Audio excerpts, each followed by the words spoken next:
Jonathan Brown, welcome to Booktopia. Andrew, it's fantastic to be here. It's great to be talking about your new book. I say it's long awaited because you've waited a year after your retirement, out of the game in 2014, to give us your book. Why did you wait that time to give us a look at your life? Well, I need to be able to reflect on my life properly, and especially my football career, and certainly not something that I wanted to reflect on while I was still playing. So I only agreed to do the project if they gave me 12 months. And part of the reason was our great mentor and coach Lee Matthews always drilled into us to never look back, especially during the footy career. So I never wanted to reflect on my career, even though I've had a lot of great times throughout. The first time I've actually been able to sit back and reflect and enjoy the fact that I played in premierships, played with many a great player, had many great experiences, not only in the footy field but in life previous. Was when I started to do the book, and I was fully retired. So that's why I think I've been able to do the book justice and do the story justice and get everything I possibly can remember out on the written page. Well, the Brisbane Lions are an amazing club because we'll go through. I'll reflect on your footy career a little bit. Yeah. 3 premierships, 2 All-Australians, Coleman medal, stitched up for a Brownlow boy injury in 2006. Yeah. But at the same time, there's been little bits of instability along that journey, that illustrious career.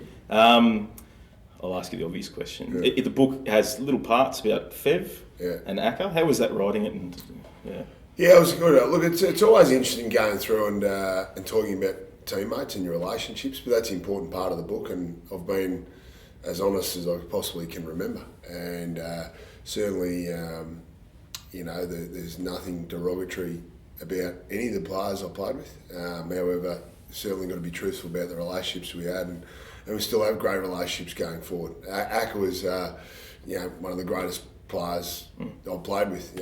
Fantastic teammate, probably an enigma, if you want to call him that. Certainly an eccentric character at times, but had a great relationship with him along the way, and still do to this day. But certainly got some experiences throughout the journey that was certainly testing for everyone. I was involved in his sacking, so part of the leadership group and the coaching committee that agreed to sack him. So that was a difficult time. Very close with Brendan Favola. Went through the whole process of him coming to the club, which saw another good mate of mine, Daniel Bradshaw, leave the club, which is pretty traumatic for everyone involved. Fev was great early days, but then his life fell off the rails, unfortunately. And then obviously went through his whole sacking and the phase where he went into rehab in Brisbane and consequently was sacked from the football club. So one thing I learned about football, and I got told from my first week at the footy club, that it's going to be a roller coaster ride. There's a lot of highs early in the career, but there's certainly plenty of lows and bumpy troughs throughout the last few years. Yeah, speaking of bumpy, when was the first time you got told by some of the medical staff that maybe you need to change your approach or you could get seriously injured on the field? Look, I think they're always reluctant to tell me. Certainly Lee Matthews queried me at my attack on the ball, or probably over-exuberance and attack on the footy early days. When Lee Matthews tells you you're going too hard. Yeah, that's right. Yeah. So I had to slow down at times. He's worried about me hurting some of my teammates. But 2011, I had a really bad couple of incidents, and the doctors were probably nudging me towards retirement. But I was certainly not willing to listen to anyone at that stage. I was still a typical bull-headed bloke in his late 20s that footy is his life, and thought it was bulletproof and just plough through everything. So certainly some interesting stuff, some really interesting insight from the doctor, from one of our head club doctors who looked after me my whole career, that he's given his extracts in the book and his take on the whole events. And when I actually looked at that on the written page, when it was all said and done, it was quite shocking. So that's going to be really interesting reading. Yeah. One really easy, let's go straight into bullet points. Hardest opponent you've ever played on? Simon Preston was always a really tough one. Glenn Jakovich was probably the biggest name I ever played on, West Coast Eagles legend. Played on many a great player. Yep. And the best team you've ever played against? So you can't say Lions because we all know. Best team I played against? Look. It can be just one game, just one performance that you went bloody hell. Port Adelaide burst in the 04 Grand Final, so they were probably our main challenge. Along with Collingwood, they were our main challenges during our premiership years, our biggest rivals. But I have to say Geelong and Hawthorn have the last 10 years, and I honestly think that Hawthorn's got a realistic chance of certainly drawing equal with us in winning 3 in a row and maybe even surpassing us. They've got that good of a list. Looking back at the book, do you think there's anything in your career that you might have changed if you had a chance? Anything I would have changed?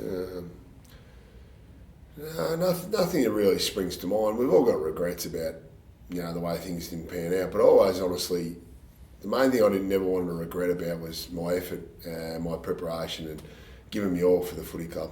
And I don't have any regrets about that whatsoever. There's no doubts, I would have loved to have played in more big games later in my career. I've become, I suppose, what's the word? It just to play in all those big games early in my career was unbelievable. Yeah. It was so intoxicating that I missed out on that in the latter half of my career. So, at times to have played for a big Melbourne club is something that all players would have loved to be able to play in front of those big crowds on more regular occasions, and that's something that I regret not being able to play in big games under finals pressure, or certainly big crowd atmospheres late in my career. That's something that I missed out on, but I can't be greedy, I suppose, because I was pretty lucky early in my career. Well, you might go down in history as the only Brisbane Lions player to captain Victoria.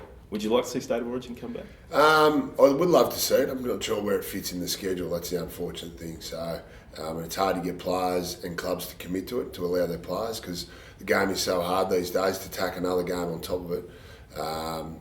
When players are wanting to have a rest weekend, it is really difficult to sell it to the players. Unfortunately, in AFL we don't have the rugby league concept where it's state v state. It's not unfortunate, but it's just because there's so many states involved in the AFL, which is great for the game, of course, but you don't have that traditional rival of Queensland, New South Wales like we see in rugby league. Yeah. Jonathan Brown, thank you so much for coming in. Loved your book. It's a great Father's Day present. It's a great present all year round. Thanks for joining us. Yeah, beautiful. I hope everyone enjoys it, and you'll really enjoy the read. Thanks very much. No worries. And you can get Brownie's book from booktopia.com.au right now.